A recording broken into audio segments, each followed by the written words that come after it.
So apparently, when I scripted this episode a month ago, I had some sort of Simpsons John Reap Hemi commercial uh skit or edit plan, but I have no idea what it was. And yeah, this would probably be the only time you'll hear a reference to the thing got a Hemi John Reap commercials. Yeah, 2005 Dodge Ram 1500 Quad Cab SLT. Apparently, I had some fancy opening planned and I forgot what it was.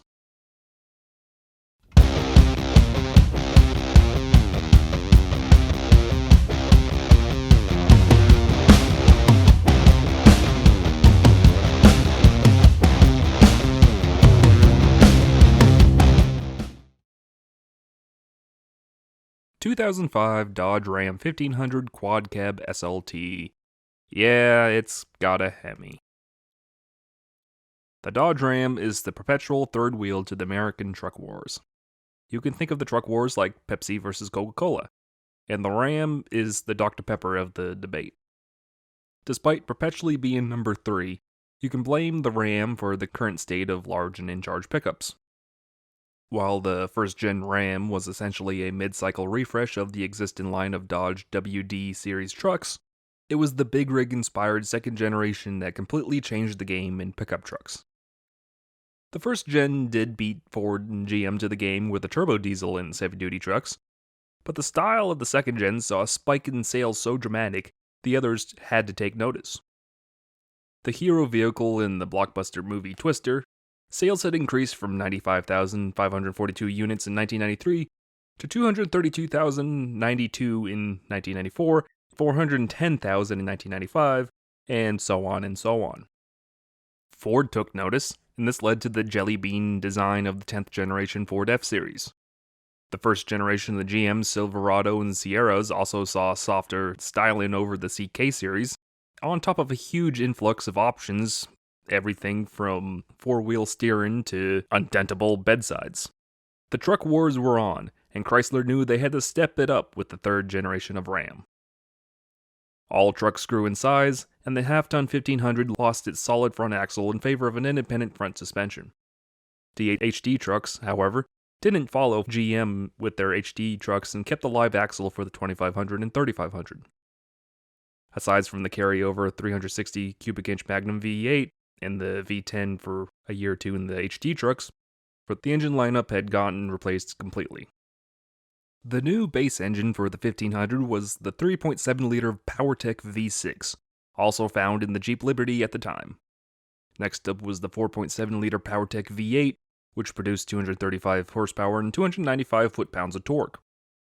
Finally, at least for the normal 1500, the SRT-10 is such a unique animal, I'm gonna avoid going into too much detail of that Viper engine nonsense for this review, was the return of the old name for motorheads, the Hemi. The return of a legend.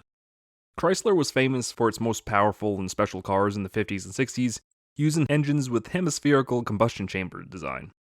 While a design other manufacturers had used, Chrysler trademarked the Hemi name for these engines in a marketing move. Now, flash forward to Chrysler in the early 2000s, and they were going to the bank with everything retro. While Ford and GM flirted with 50s themed Halo cars, reminder this was before their retro muscle cars, Dodge dived headfirst into Everything is a muscle car now. this went as far as their new line of V8 engines. While not a true hemispherical design, it was close enough for those block Hemi letters and obnoxious TV ads. The new Hemi replaced Dodge's tired and true Magnum series of engines, and were also pushrod designs. While the outgoing Magnum engines had cast iron heads, the Hemi utilized aluminum ones. And finally, the Magnum only produced 245 horsepower and 335 foot-pounds of torque, and the Hemi bumped those numbers up significantly to 345 horsepower and 375 foot-pounds of torque. This means that the 2005 Dodge Ram 1500 moves pretty well. Maybe not as quick-footed as newer trucks, but this truck isn't slow. And as expected, it makes plenty of noise as you plant your right foot. Oh yeah, 5.7. Yeah, like it's nice and snappy. I mean, The rest of the driving experience?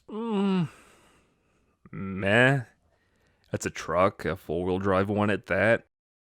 Steering is loose but not terrible, and the leaf-sprung rear solid axle bounces over rough main roads.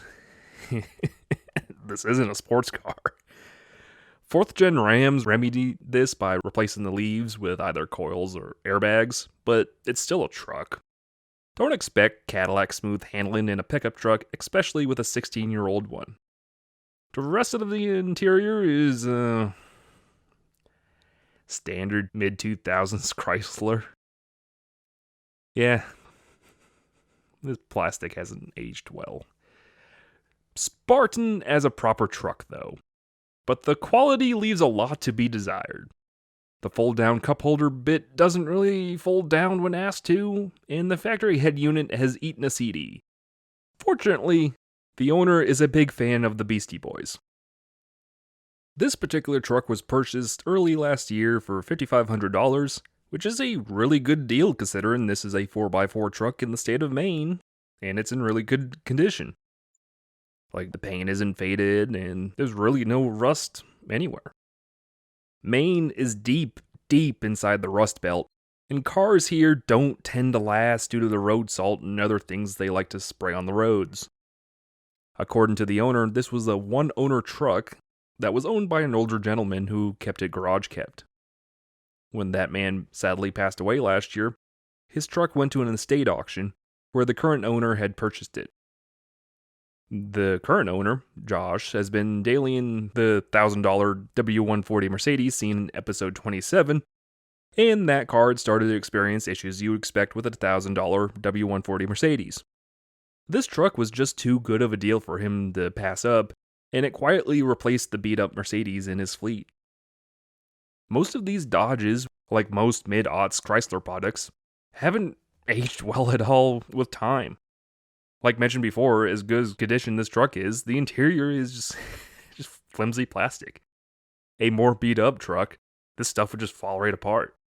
So finding a truck like this in such good shape, deep in the heart of western Maine's mountains, really is like finding a diamond in the rough. Now, despite Chrysler's problems in the mid to late 2000s, a fourth generation Dodge Ram was deep in development and would build on all the successes of the third gen. Styling was tastefully updated, and Dodge aimed to improve the driving experience with the previously mentioned multi-link rear suspension, a first in its class. Now, with the giant 5th gen recently on the market, Rams have grown and become more luxurious as a whole. As time has gone by, the automakers have catered to buyers seeking out trucks as daily drivers. Nice ones at that. Yeah, I'm on my soapbox again with how trucks have evolved to the point where they're too big and nice inside to be work vehicles as originally intended, and I have to bring this up every single time I drive an older truck. The third generation Ram is just a simpler machine meant for simpler things. Sure, it was nicer to drive than older Rams doing it be much more refined, but it's still a huge step away from where we've ended up now. I'll continue to wax poetic about the state of pickup trucks and that to me they peaked in the 2000s in terms of size and cost. I won't shut up about this. Anyways, between this Ram and the 2006 Ford F-150 I drove last year that directly competed with it, I prefer the Ram. Maybe it's just the right amount of late 90s and early 2000s Ford trucks that I worked on before my days of racing that those aren't fun vehicles to work on. And I honestly don't have any experience with ownership or working on Rams, but I still prefer the Ram. I like the styling better, I like the Hemi V8 over the Triton. As mentioned before, the Ram is the Dr. Pepper to the Chevy versus Ford, Pepsi versus Coke debate. And I do enjoy some Dr. Pepper. I don't know, I'm weird. I like being a little bit different. In the Ram, at least you're a little bit different compared to the other two trucks. Now, if you want to really be different, you'd buy a Nissan Titan. But that's a story for another day. Anyways, 2005 Dodge Ram 1500 Quad Cab, a nice truck. What more do you want? Have a good night, everyone. Thank you once again for watching another episode of Wookie Drives. This episode comes courtesy of fellow YouTuber Smith TV, another full race uploader and archivist on YouTube.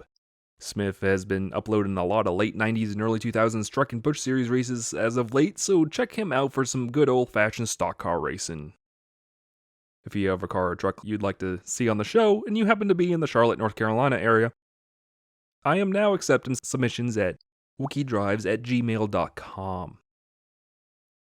Be sure to follow the official Facebook page at facebook.com/wookiedrives for channel updates mainly channel updates. And go to my Twitter and Instagram at WookieAutomoTV for more Wookie shenanigans and rants and raves. Finally, be sure to like the video, leave a comment with some feedback, share with all your friends, and hit that subscribe button for more Wookie Drives like these. Thank you so much for watching, and have a good night. Hey! That thing got a Hemi? Yeah. Sweet.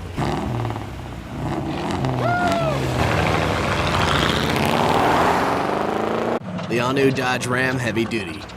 Did you mean the Charger? Because you know that's got a Hemi too. Now with a 345 horsepower, 5.7-liter Hemi Magnum. Ram Heavy Duty. Enough muscle to grab Motor Trend's 2003 Truck of the Year award.